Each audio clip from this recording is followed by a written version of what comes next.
Summer na ngayon sa Australia. Pero nagsimula yung month ng December na malamig.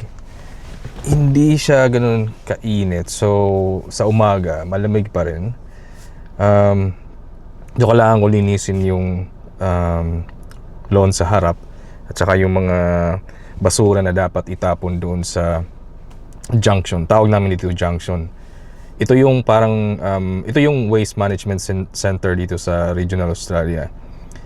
Importanteng itapon yun, linisin yung bakuran, yung harap. Kasi pag yung mga damo kasi pag natuyo, prone siya sa sunog.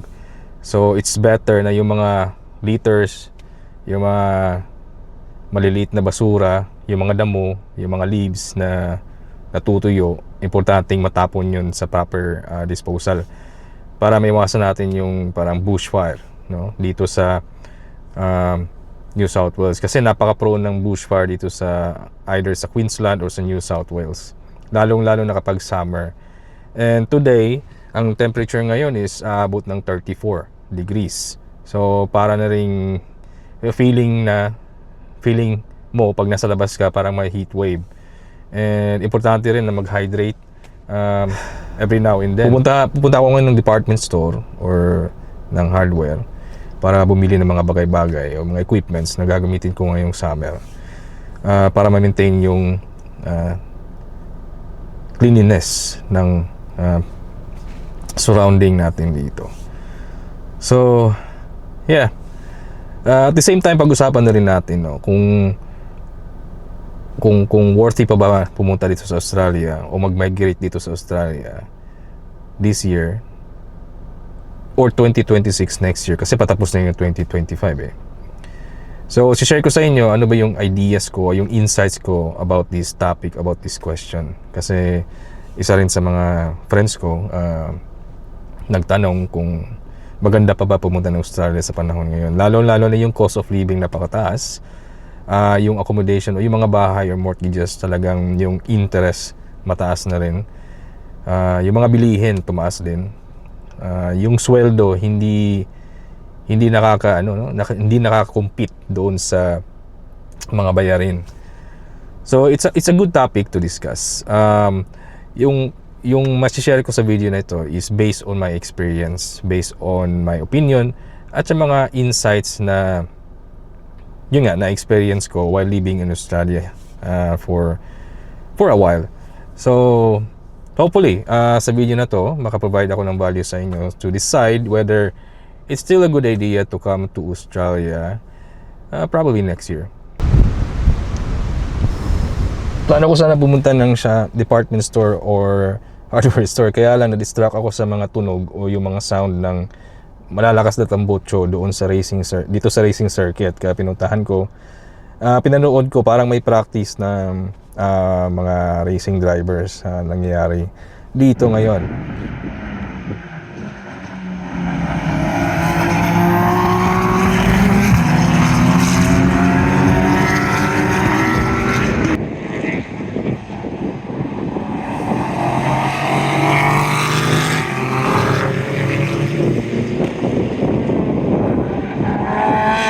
So, bago lang siya natapos, pinuksan na nila yung gate para sa public. So, pwede nang gamitin yung racing circuit. Minsan kasi nagpa-practice sila dito sa racing circuit, lalong-lalo na pag may racing na mangyayari in the future. So, sikat itong lugar namin for Bathurst 1000. And pinupuntahan talaga o dinadayo ng mga tao, lalong-lalo na yung mga race enthusiast dito sa Australia. Ito yung mga bagay na na-appreciate ko dati. Kasi dati pinapanood ko lang siya sa TV nung bata ako. Ngayon, napupuntahan ko na. Ito yung mga bagay na na-appreciate ko. Ito pa lang, magandang reason na siya para mag-migrate sa Australia. But, ito, based on my personal experience or personal wants or needs only or opinion, di ba? Kasi pangarap ko, di ba? So sa akin, malaking bagay na siya. And dati naalala ko yung mga Hot Wheels ba na laruan nung pumupunta ako ng mall, tinitingnan ko lang siya kasi wala akong pera pambili. Pero ngayon nabibili ko na, pero hindi na ako naglalaro. Kumbaga nakikipaglaro na ako sa anak ko at binibigay ko sa kanila, no?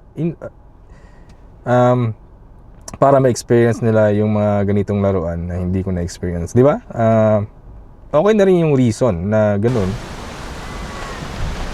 Right now, pupunta ako dun sa parang ano niya, ano bang tawag dun? Overlooking sa baba ng Mount Panorama. Ito nga pala yung pangalan ng mountain dito kung saan yung racing circuit. Mount Panorama. Sikat ito sa buong Australia. So pag walang event, itong racing circuit is a public road. So ginagamit ito ng public. Siyempre. So ito yung pathway papunta doon sa overlook. Tourist spot na rin to.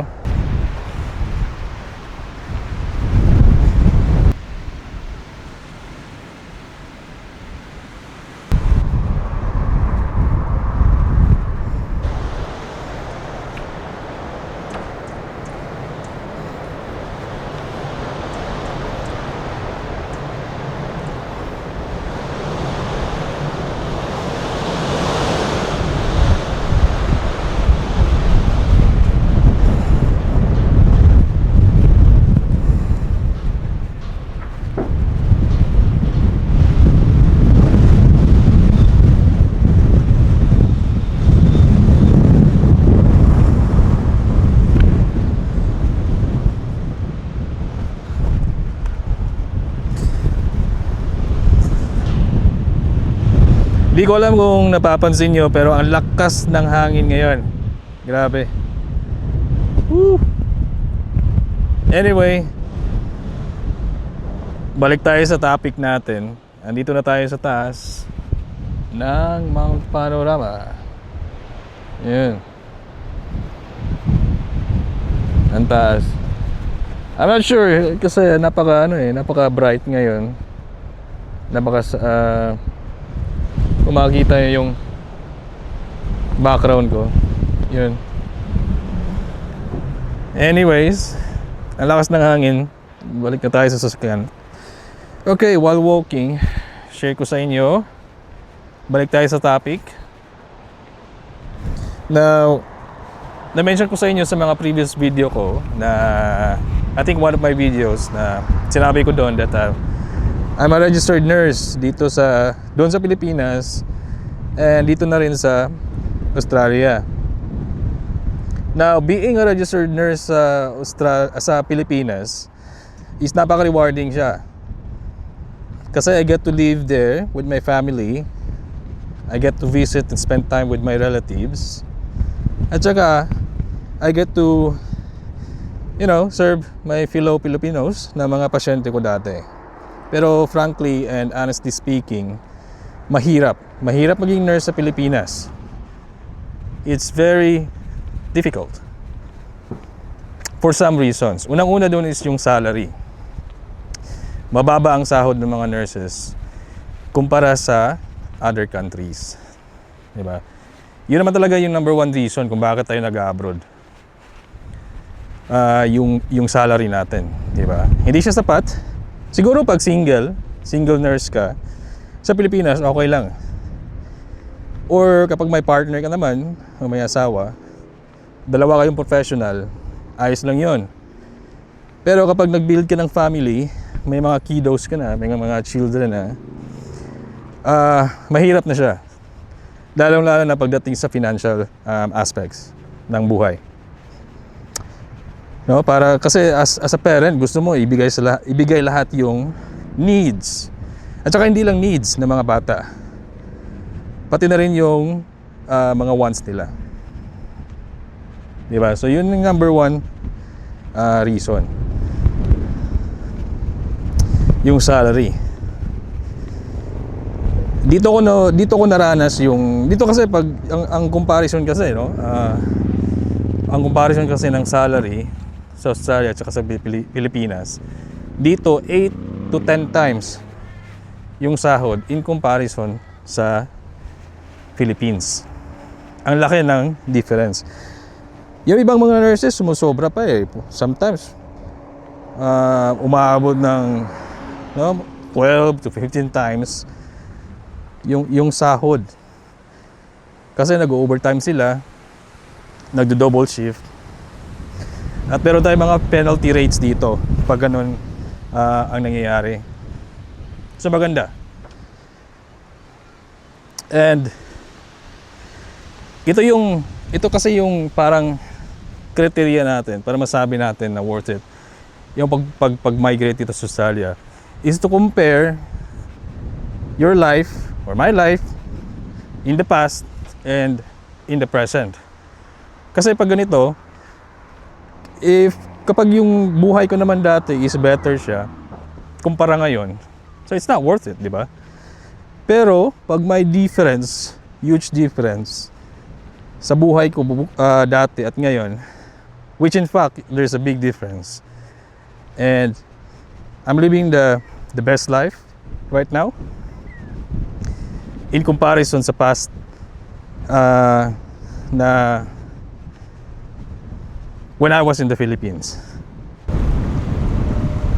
Okay, so nakabalik na tayo sa babang portion ng Mount Panorama. Ito yung parang ito yung entry. Ayan. Ito yung entry dyan.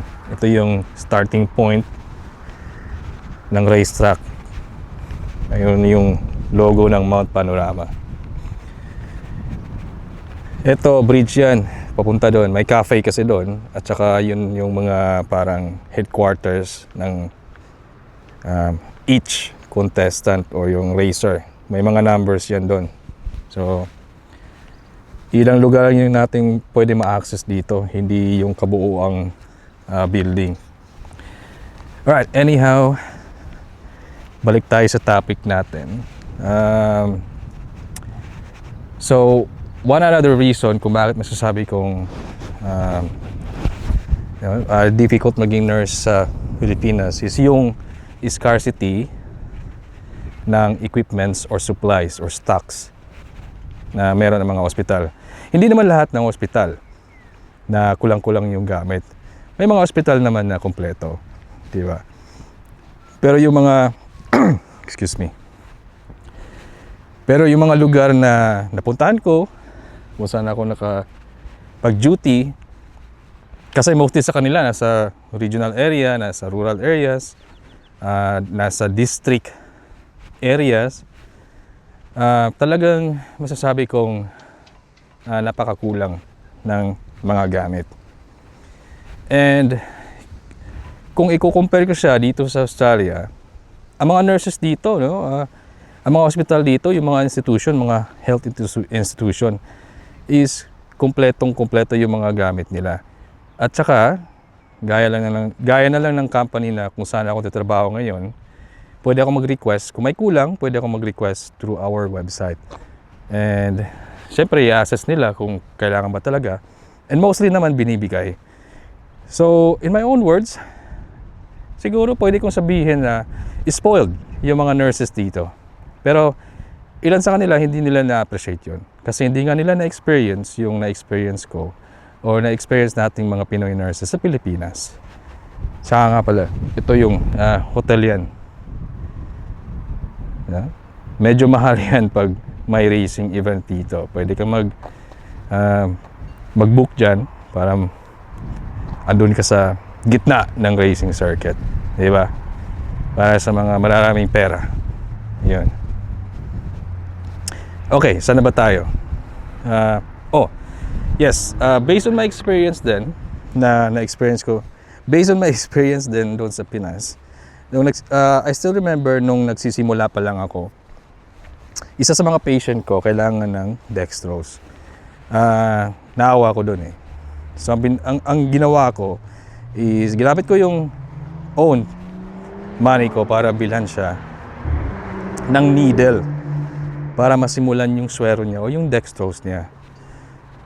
Diba? Kasi sa mga panahong yun, pag bagong-bago ka pa as a nurse sa Pilipinas, naglalagablab pa yung passion mo as a nurse, di ba? Talagang nasa dibdib mo yung pagiging angel in the sick room. Yun. Kaya lang, kung ganong mga sitwasyon, kung sariling pera ko na ang ginagamit ko para mag-provide ng mga stocks or tumulong sa mga pasyente, napatanong ako sa sarili ko, is this sustainable for the next 10 years, 20 years? Di ba? Kung iisipin mo, hindi. Lalong-lalo na if you want to build a family. Ayaw ko makompromise yung needs ng family ko dahil sa trabaho. Yeah. So kung kumpara ko siya ngayon at dati, of course, gustong-gusto ko yung situation ngayon dito sa Australia. May trabaho ako, nabibili namin yung needs namin, also our wants. So I'm happy with that. Okay. Alis na tayo. Medyo dumadami na yung mga tao dito.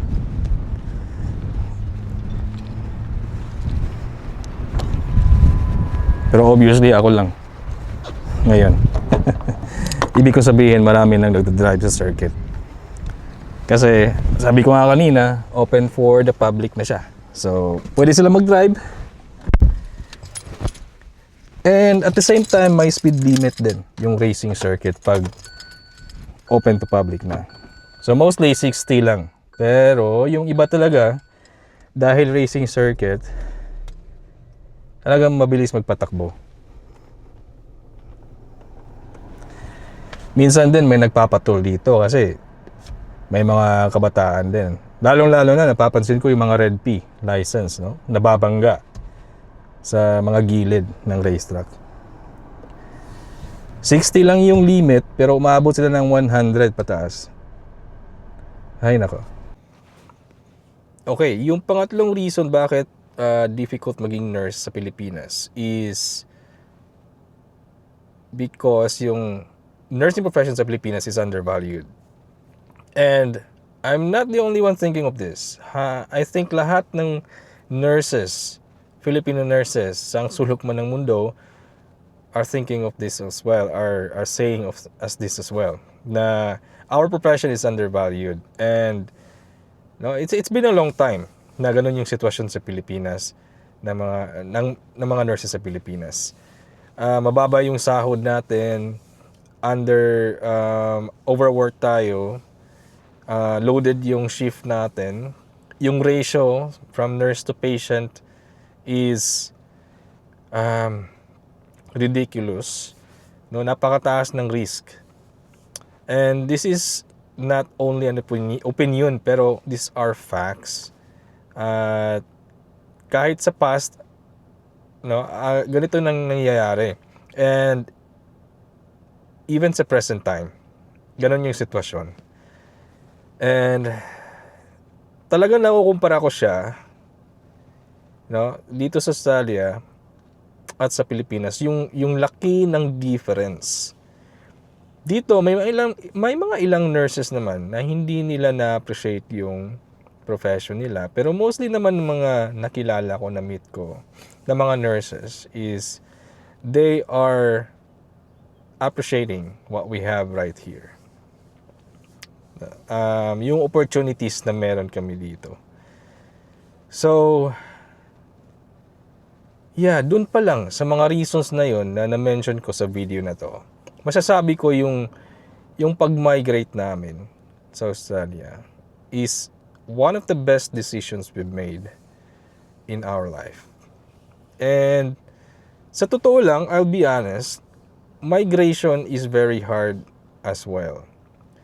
Napakahirap ng migration, yung process, yung preparation.